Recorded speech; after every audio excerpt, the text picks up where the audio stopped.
नमस्कार साथियों, आपका सक्सेसफुल पॉइंट में स्वागत है। मैं आज आप लोगों के लिए लाया हूं 100 शब्द प्रति मिनट की गति से डिक्टेशन। दोस्तों, यह हमारा अध्याय 9 है और जो डिक्टेशन कराई जाएगी दोस्तों वो ओपी शुक्ला बुक की होगी।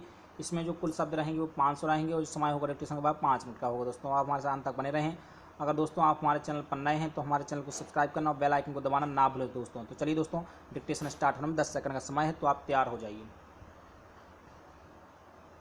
5 सेकंड का समय दोस्तों। Dictation start. महोदय, मुझे इस बात का संतोष है कि राष्ट्रपति जी ने शिक्षा के बारे में अपने भाषण में इस वर्ष विशेष रूप से ध्यान दिया है। हमको दुख के साथ यह स्वीकार करना चाहिए कि आज़ादी के बाद शिक्षा में जितना सुधार होना चाहिए था वह नहीं हो सका है।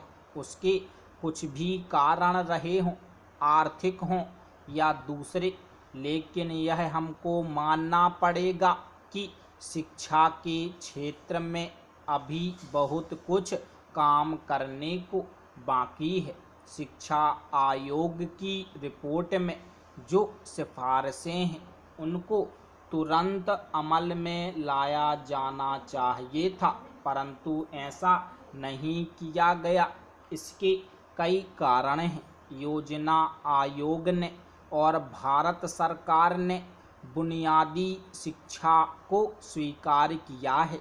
मैं यह कहना चाहता हूँ कि अब वह जमाना नहीं रहा जबकि बुनियादी शिक्षा को सिर्फ कुछ ही क्षेत्रों में चलाया जाए।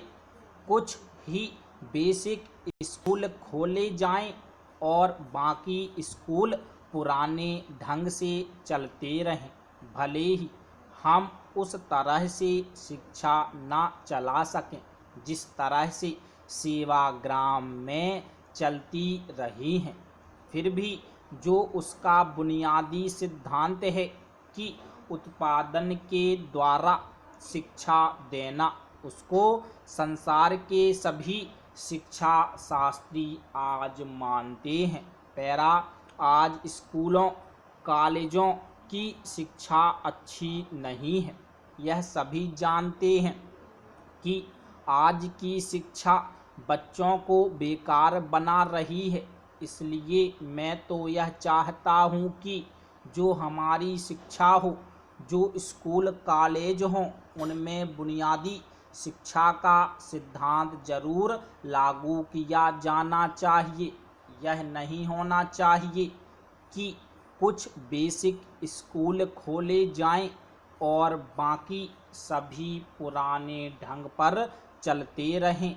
आज जो बच्चे हैं उनकी पढ़ाई रुक जाती है, वे कॉलेज में नहीं जा सकते। मैं समझता हूँ कि हमारा शिक्षा मंत्रालय इसकी तरफ पूरा ध्यान देगा ताकि राष्ट्रपति जी ने अपने भाषण में जो कुछ कहा है कि वह पूरा हो सके और शिक्षा के क्षेत्र में परिवर्तन हो सके।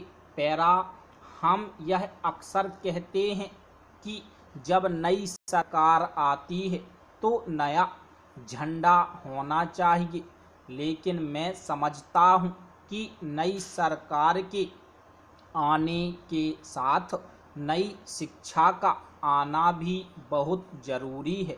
राष्ट्रपति जी के भाषण में दलित जातियों के बारे में भी जिक्र है। मैं उसको बहुत महत्वपूर्ण मानता हूँ। यद्यपि आज भारत स्वतंत्र है, लेकिन यदि हम हरिजनों की तरफ और आदिम जातियां हैं उनकी तरफ ध्यान नहीं देंगे तो सिर्फ सामाजिक ही नहीं, राजनीतिक उलझनों के खड़े होने का डर है।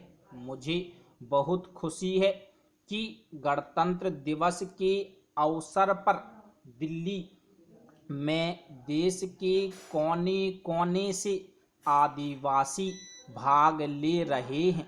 यह न केवल सांस्कृतिक दृष्टि से महत्वपूर्ण हैं बल्कि राजनीतिक दृष्टि से भी बहुत महत्वपूर्ण हैं। हमको समझना चाहिए कि जो आदिवासी लोग हैं, जो आदिवासी क्षेत्र हैं, वे भारत के अभिन्न अंग हैं। हमें उनको भी यह बतलाना है कि सारा देश उनके कल्याण के लिए और उनकी भलाई के लिए प्रयत्नशील रहता है। तो दोस्तों, हमारी डिक्टेशन कंप्लीट हो चुकी है। अब आप इसका अनुवाद कर सकते हैं। अगर आपको डिक्टेशन पसंद आई हो तो हमारे चैनल को अभी सब्सक्राइब, लाइक, शेयर करना ना भूलें दोस्तों। तो जल्द ही मिलेंगे दूसरी डिक्टेशन के साथ दोस्तों। जय हिंद, जय भारत।